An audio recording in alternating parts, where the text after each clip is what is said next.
Thank you very much, Joe. I love Watch 2. Before we get to picks and bans and breaking down this game, I want to kick off on something that Kobe was talking about, the Thresh pick. Gorilla's played Thresh 3 times out of all 3 games. The entire team has secured 45 kills, right? 45 kills. He's been involved in 36 of them. This is a plea to Cloud9 and Alliance. Take Thresh away or get rid of it. Typically, just because of Gorilla's reputation on Thresh in Korea, you do see a lot of Thresh bans targeted at NaJin White Shield, and I mean, he's a playmaker. It's not only just the pick, though, it's the way they play. They're a very conservative team. They wait for their support to get there, and then they make the play. Probably talk to me about picks and bans and champs. Like Talon into Zed again. I'm still not convinced. I think, well, it first started out with the bans. They were blue side, NaJin White Shield was blue side, and I think that's the best blue side bans. Not the third miss ban thing, but the fact that they ban out Syndra and first pick Zed. Some kind of variation like that against Cloud9 I think is the best, especially because it's forcing high onto Talon, which isn't like notably way better than Zed in any way.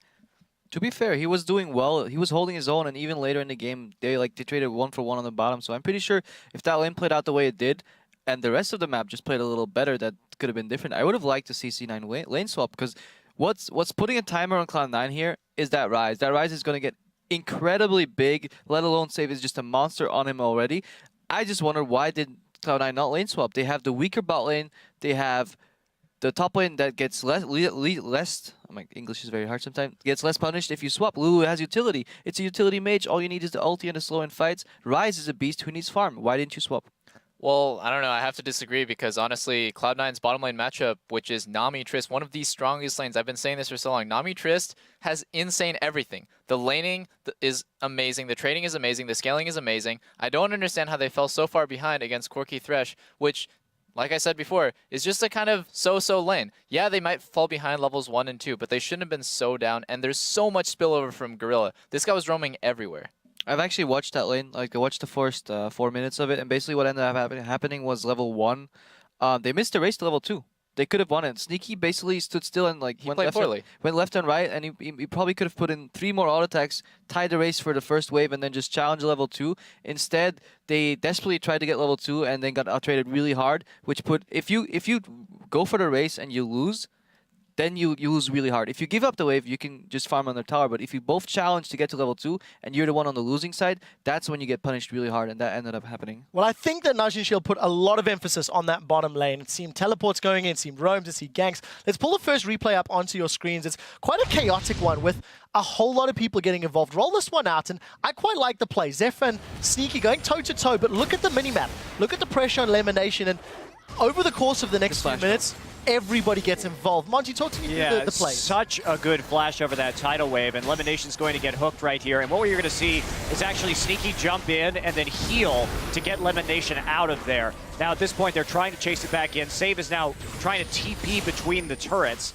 So he's going to come in, flash forward, go down onto Sneaky. Of course, there's the Lulu.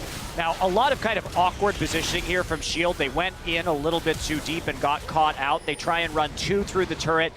I think that split there was really suboptimal, and by the time High gets in, he's going to pick up another kill as well. So I don't think Watch should have repelled to the wave there if he knows his top lane is coming in with teleport. Yeah. So Monte Cristo, you were the only analyst to correctly predict the winner of this game. Anything you want to say to your fellow analysts? Yeah, guys, come on.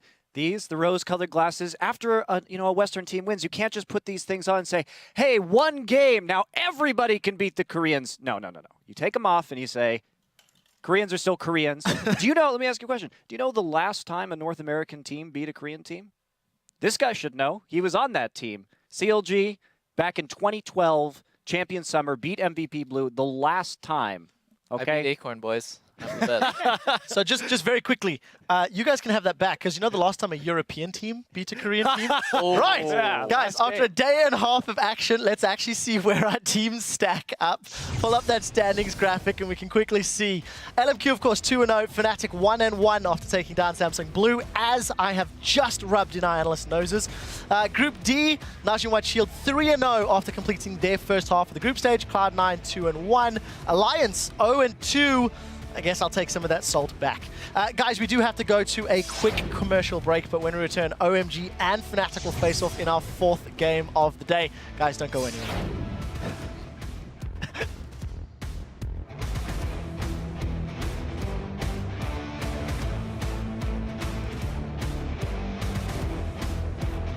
than that, don't be too afraid. It doesn't matter if we win or lose in the grand scheme of things. Let's just have some fun and play well.